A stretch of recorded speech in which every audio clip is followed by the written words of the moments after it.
This is the first podcast episode in a 3-part series. In this episode, we focus specifically on prostate cancer. This podcast is an initiative of Core2Ed and supported by an independent educational grant from AstraZeneca and Amoy Diagnostics. Core2Ed is honored to introduce to you the Oncology Brothers, Rahul and Rohit Gosain, who will be moderators of today's discussion, and two internationally renowned experts, Dr. Alexander Wyatt, GU cancer genomics expert, and Dr. Petros Grivas, medical oncologist. Hello everyone, I am Rahul Gosain. And I'm Rohit Gosain. And we are Oncology Brothers. It is an exciting time to be practicing as a general medical oncologist as we get to appreciate all the advancements and see this field move ahead, particularly when it comes to precision medicine. However, we face some real challenges, including how to select the right biomarker, be it for prostate cancer or lung cancer or ovarian cancer. In this podcast, we'll focus on pre-analytical phase challenges and the importance of understanding the pathology for prostate cancer to make the right decision for our patients. For this, we're joined by Dr. Alexander Wyatt, professor in urologic sciences at the University of British Columbia, and Dr. Petros Grivas, clinical director of the GU cancer program at the University of Washington. Alex, Petros, welcome. Thank you, Rahul. Thank you, Rohit. Before we start, let's clarify this term precision medicine, as that can be very confusing. And before we dive into any further, Alex, if you don't mind talking about what is germline and somatic mutations? Yes, of course. Pleasure to be here, and thank you for the kind introduction. I think it's really critical that we set up the right terminology here. So a germline mutation is an alteration that's inherited from your parents. So it's actually present in every cell in your body. Whereas a somatic alteration is something that's only in the cancer cells. And the vast majority of things that we study are only in the cancer cells, but those germline mutations are pretty important as well. Alex, thank you. Let's continue with this and take this a little further. Petros, as a treating physician, what are the various biomarkers in prostate cancer we should test for, and what tests can be used for this information? Thank you so much. I appreciate always the opportunity to working with you and discussing with you. And of course, having Alex here is fantastic.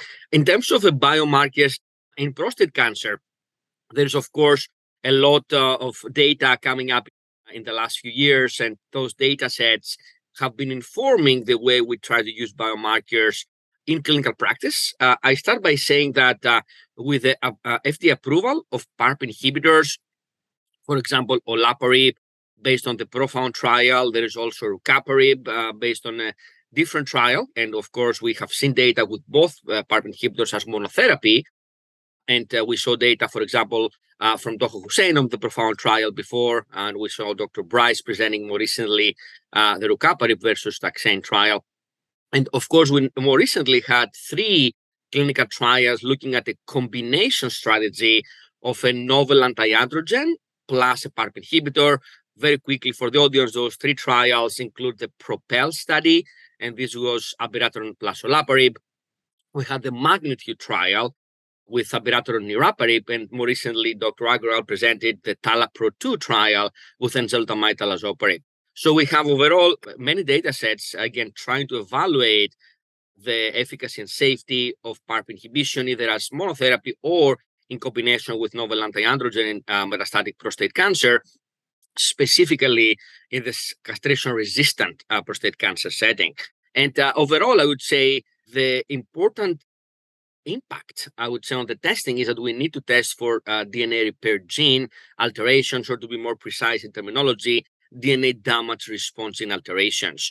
Also relevant to check for something which is very rare in prostate cancer, which is MSI high status. This is probably less than 5%, I would say, but if it's present, I think it definitely opens the door for checkpoint inhibition, which MSI high is probably one of the most robust biomarkers for checkpoint inhibition efficacy across the board. And you can argue that high TMB may or not be relevant. There is a debate about that, especially in prostate cancer. There is a kind of across the tumor types indication based on high TMB. I think MSI-high is probably a more robust biomarker by TMB, but TMB is something we usually almost always get when we send an NGS platform. So just to wrap up this long answer here, DNA damage response genes should be tested. Again, look at the approval label of olaparib as a guide, and MSI-high TMB are always important across tumor types, I would say. And obviously, other targets might be relevant for clinical trials if there are specific targets to look for individual genes. But I think in terms of clinical practice, these are the highlights. Sometimes people may order a broader gene platform to look for other genes as well. Again, mainly to look at potential prognostic biomarkers like PET and loss or B153. However, those particular, the one I just mentioned, do not have a relevant drug going after it right now, but we're doing clinical trials trying to design therapeutics targeting those molecules. Thank you so much for covering that important segment, Petros. So when you mentioned DNA repair genes, predominantly what we are talking about is BRCA1, BRCA2, where we have seen significant responsiveness with PARP inhibitors. And earlier, we are utilizing these drugs, and many clinical trials are incorporating this data as well. Now, there are some trials, especially what Dr. Agarwal presented, where these drugs are performing without any DNA repair genes, which are not even part of genetic mutation or somatic mutations. It is exciting, but still more work needs to be done. Alex, from your perspective, what challenges are commonly experienced in prostate cancer biomarker testing that impacts the quality of these results? As Petros mentioned, we're really focused on identifying these mutations in DNA damage repair genes. Now, they're only present in somewhere between 10% of patients and 25% of patients, depending on how many genes you're checking. Now, one of the key challenges is that although, as Petros mentioned, there's a clear need for treatment selection in the castration-resistant setting to be testing, we also know that those mutations are important earlier in disease, both to tell you about prognosis, because something like a BRCA2 mutation is associated with a really aggressive disease, so bad prognosis, and also about hereditary cancer in other family members. So it's really important to test for germline mutations to find out if unaffected family members could be at risk of, say, breast or ovarian cancer. So that kind of presents challenges because there's no single time point throughout the disease spectrum that you should trigger testing. And we typically think, okay, order a test as soon as you can, as soon as a patient is eligible to be tested in your jurisdiction, get it done. But it means that I think, there's a little bit of discretion used. Now, the biggest challenge is that because you want to look for both cancer-related mutations, those somatic changes, and the germline mutations, you really need to test tumor tissue because that carries both of those types of alterations. Now, in prostate, there's really only one predominant source of tissue, and that's a biopsy from first diagnosis. And so I think, as many can recognize, that's a small amount of tissue. It's typically archival, so that means it's been kept for many years, sometimes in a hospital drawer, not ideal conditions. And it may not necessarily represent what we think of as the dominant metastatic lesion in a man with disseminated disease. So really the main challenge is about access to tissue and whether that tissue is kind of sufficient quality for sampling and of sufficient representativeness, whether it represents the metastatic disease itself. Alex, thanks for touching on some very key points. When we're talking about germline tissue, knowing that information is not only important for the patient sitting right in front of you, but that can change what's important for that family member that's right there for their patient. So knowing that information is important for the patient because, yes, we're looking for more treatment options, but it makes a significant impact for that family as well. And then you brought up the tissue analysis. I also think it's important to recognize reducing the pre-analytical errors. These are the errors that occur before the analysis even happens, which can result in poor results overall. Alex, you touched a little on the storage or how to get these biopsies. For prostate cancer and biomarkers, is there something bare minimum that you expect from us to provide you so that you are able to use that tissue and give this information to us? So when we think about prostate tissue, one of the challenges is that as kind of when you're at the point where you're say, thinking about a treatment selection for a patient with CRPC, you're not really in control of that biopsy tissue necessarily, unless you're considering a fresh metastatic biopsy, which is reasonably unusual outside of a large academic center. So what you've got to do is retrieve a tissue block as soon as you can. And so think about testing as early as possible. And then ideally have a dedicated GU pathologist or a pathologist with significant experience looking at prostate cancer tissue to do the block review and then the sampling of tissue. So prostate cancer, when it's in the prostate gland, is quite heterogeneous, and there's often lots of stroma, lots of non-cancer tissue, different regions of low and high grade disease. So it's really important that a pathologist selects what they can see as probably the dominant lesion within the gland, so the highest grade, highest volume, highest tumor cellularity region.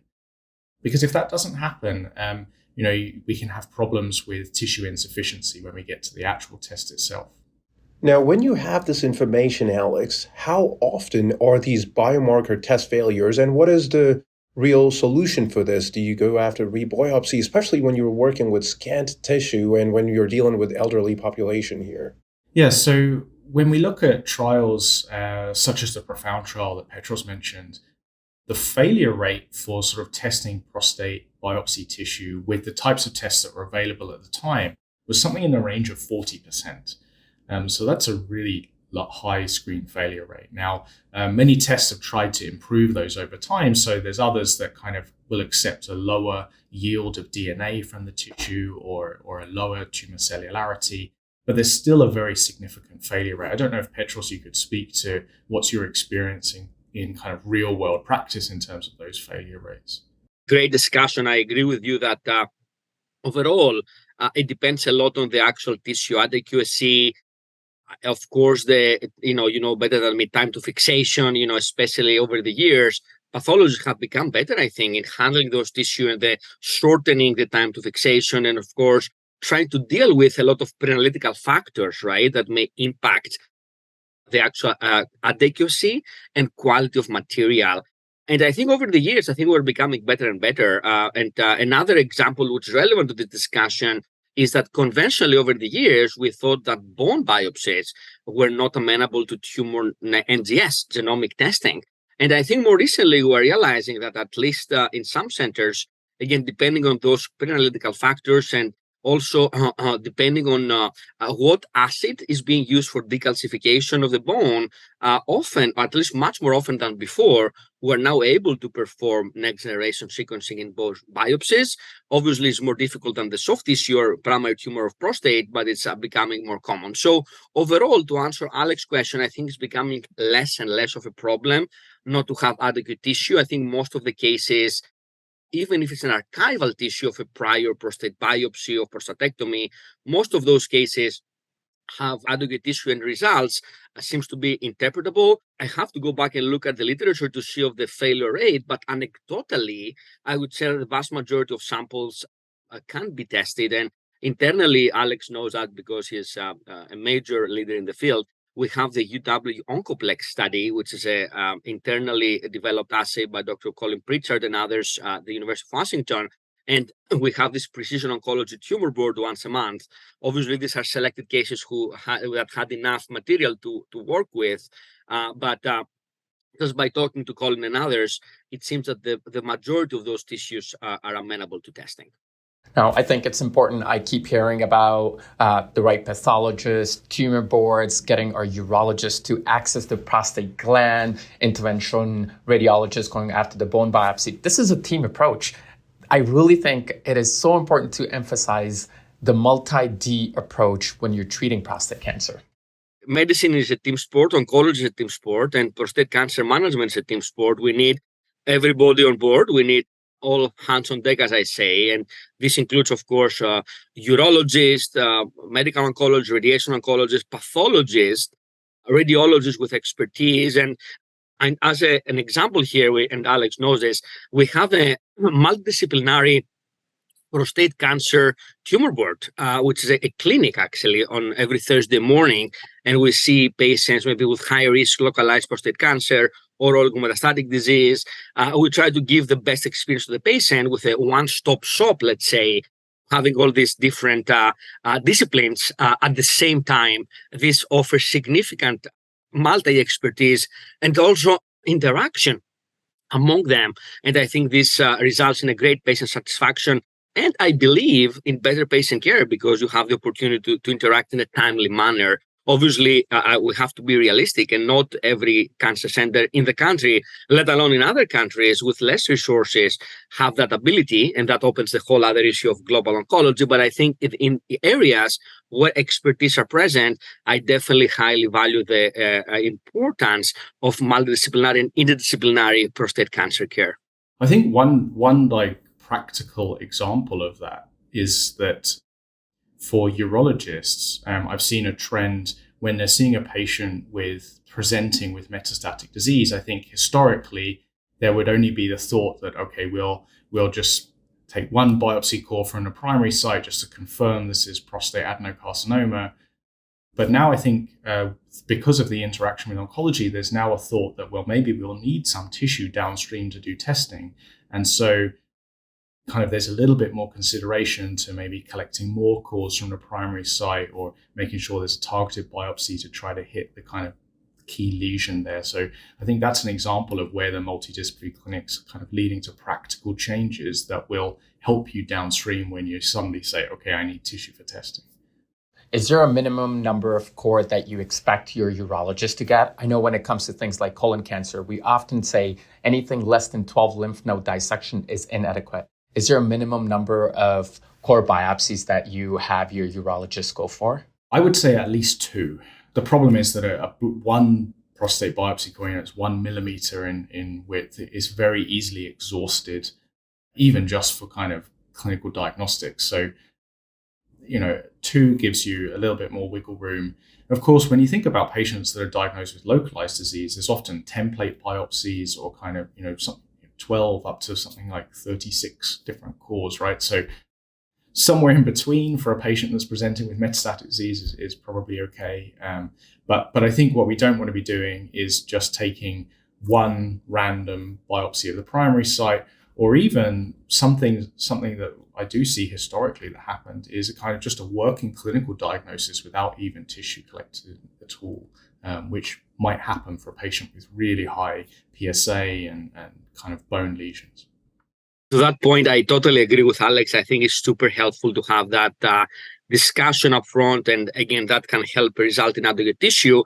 And a scenario that Alex mentioned, where you don't have a tissue biopsy, is not common. As Alex mentioned, it's probably rare, but there are some scenarios that patients may get admitted with no diagnosis, a workup is being done, multiple bone mets are found, like a super scan scenario.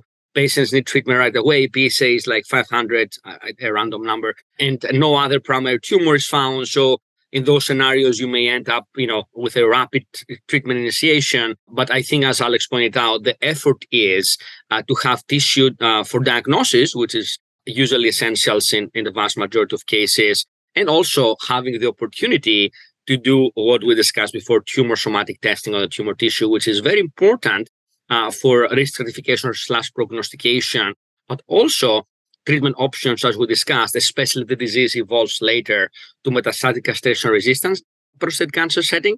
And this discussion reminds me of bladder cancer.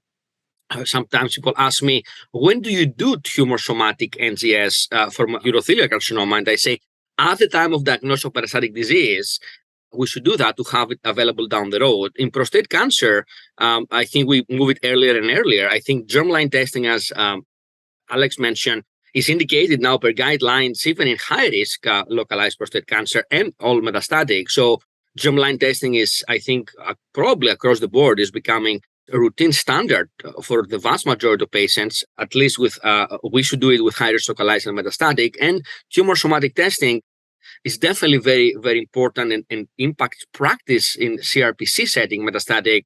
And I think down the road, Alex, tell me, what do you think? We're moving towards an era in the future that patients may come in, they will get somatic and germline testing up front, and that may become a reality across tumor types. We're not there yet, but I think we're probably heading in that direction in the future. Yeah, that's right. I think we're really striving towards a model where we test patients at the earliest possible time point. I think if we talk about tissue testing for, both somatic and germline alterations, it can take a couple of months to even source a tissue block, especially if they're in, a different state or province or a different country, the patient's moved.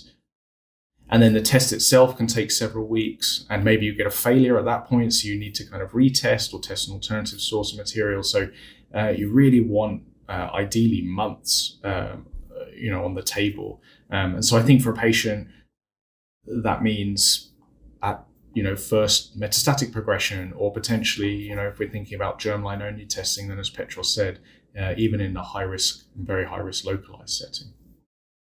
I couldn't agree more with everything that you guys have been talking about, especially when we need more tissue, when we tie in with somatic testing. Now we are lucky enough that liquid tissue testing also is very much available and gets us more faster diagnosis and quick turnaround time. Now, when talking about on progression versus first-line treatment options, Alex, this question is for you, and then moving on to Petros after that, where who is responsible from your perspective to get the tissue the first time for NGS? And Petros, do you test these patients on progression or rely on what the NGS was on the prior specimen? In terms of the triggering the tissue test, that's going to be the treating physician who's seeing the patient at that time. Now, sometimes that might actually be the urologist, especially if the patient's in the hormone-sensitive setting. I think more commonly it's the oncologist. And then, the same is true for liquid biopsy testing as well. So when we talk about liquid biopsy, what we're really talking about is testing circulating tumor DNA in the blood. And that's largely representative of the metastatic lesions themselves. The key challenge with ctDNA testing is that you don't have a pathologist to look down the microscope and tell you there's tumor DNA here or there's not. But a rough guide is that when a patient is receiving treatment and responding to treatment, there'll be very low levels of ctDNA. So that's a bad time to do a liquid biopsy test if your goal is to genotype the cancer to look for mutations. The key times are kind of those intervening periods where disease is progressing, you haven't started a new line of treatment. And so that's why in prostate cancer, we really think about at the time of castration-resistant progression, that's the really good point to trigger a liquid biopsy test. If you have, kind of questions about your tissue result or you couldn't get tissue data, then retesting at CRPC is a key opportunity. Great points by Alex. I think, it's interesting, philosophically or practically, think about the tumor heterogeneity and how can we recapitulate that or analyze that in the clinical practice and translate that analysis into a clinically actionable result that can help patients' treatment. And I think the whole field of oncology is struggling with this. Alex is leading the field. And personally, I see value in both tumor tissue analysis and circulating tumor DNA, especially if the assay is robust enough, validated, because I think the pre-analytics and the analytical validity of an assay is very important. And not all the assays are created equal. We have to be very careful how we interpret an assay. And this is a whole other discussion. Once a month, we have our precision tumor board. I learn a lot, and I'm technically an expert in the field, but I'm learning every time. I really admire, seriously respect so much our friends and colleagues in community oncology, where they have to treat so many different cancer types. This is amazing. But how difficult it is at the same time to delve into the details and nuances of a somatic tumor test or even germline testing of a prostate cancer patient, what the nuances are in this report. So overall, I would say tumor tissue is definitely something we use. And I think ctDNA is becoming more and more important. Alex has done so much work on this. And in our center, we try to send both, and we send tumor tissue and ctDNA. We have a PSA threshold to send a ctDNA because, we think that the higher the PSA, the higher the chance to have yield, detectability of ctDNA, especially in the classical variety prostate adenocarcinoma. So we have a threshold to trigger ctDNA. We think that by doing both, we may capture more heterogeneity of disease and potentially additional findings. And we try to also do a germline samples at the same time after the patient consents. It's a study, so we can analyze both somatic and germline at the same time. The other thing I would say is if you have a very poorly differentiated, undifferentiated, or neuroendocrine features prostate cancer, you do not have much PSA. We may still collect ctDNA in those cases, even with lower PSA thresholds, because the disease is not that AR driven, and so the PSA may not be that high. Thank you for touching on those critical points. I'm going to actually switch gears. We touched on global oncology briefly. Alex, you're a practicing physician in Canada. Petros, Rohit, and I are here in the US. Part of the audience listening to this is in Europe or rest of the world.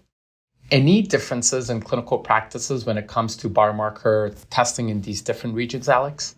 There's some important differences from jurisdiction to jurisdiction, and even within certain regions. So I would say, depending where you are in the world, really review closely the guidelines, the clinical guidelines that are most suitable to your practice. So in the USA, that may be the NCCN guidelines. In Europe, that may be the ESMO or EAU guidelines. In Canada, we have our own Canadian Urologic Association guidelines. And now where they differ is in the ideal timing of testing. So they may say only do testing in the CRPC setting, or maybe broader about earlier in disease. So they differ on the timing, and they also differ on the genes that you should be testing. Now, as we touched on earlier, the key genes, BRCA2, BRCA1, ATM, they're almost always recommended to be tested. But it's those kind of rarer alterations that you may see in only 1 or 2 patients in 100.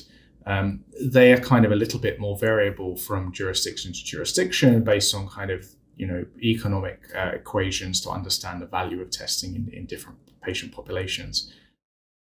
I think the other thing that's important to recognize is that the actual mutation rates in these genes vary from region to region.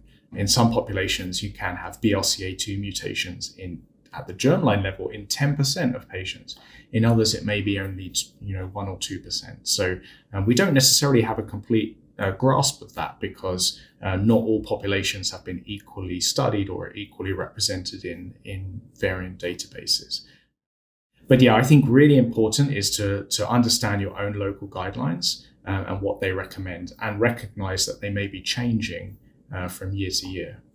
And I want to stress the importance of everything that what you said, Alex, and how important it is to test for these NGS mutations, whether it's on liquid or solid tumor biopsy. We can be making headways with newer drugs and newer achievements with these survival curves differentiating, but unless we are utilizing this testing on our daily practices, this will be of no use.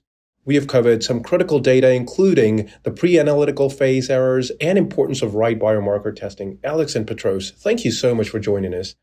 To our listeners, keep an eye out for similar discussion in lung and ovarian cancer space very soon. And we are the Oncology Brothers.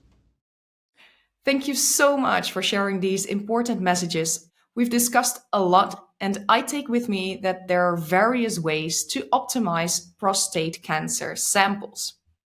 If you liked this episode, then please look for the other episodes in this series coming soon on the Oncology Medical Conversation podcast under the account of Core2Ed Medical Education, where we discuss lung and ovarian cancer. If you're interested in finding out more about precision oncology, then please visit core2ed.com and select oncology. If you like this podcast, then don't forget to rate this episode, subscribe to the channel, or inform your colleagues about it. Thank you for listening, and see you next time. This podcast is an initiative of Core2Ed and developed by Precision Oncology Connect, a group of international experts working in the field of precision oncology. The views expressed are the personal opinions of the experts, and they do not necessarily represent the views of the experts' organizations or the rest of the Precision Oncology Connect group. For expert disclosures on any conflict of interest, please visit the Core2Ed website.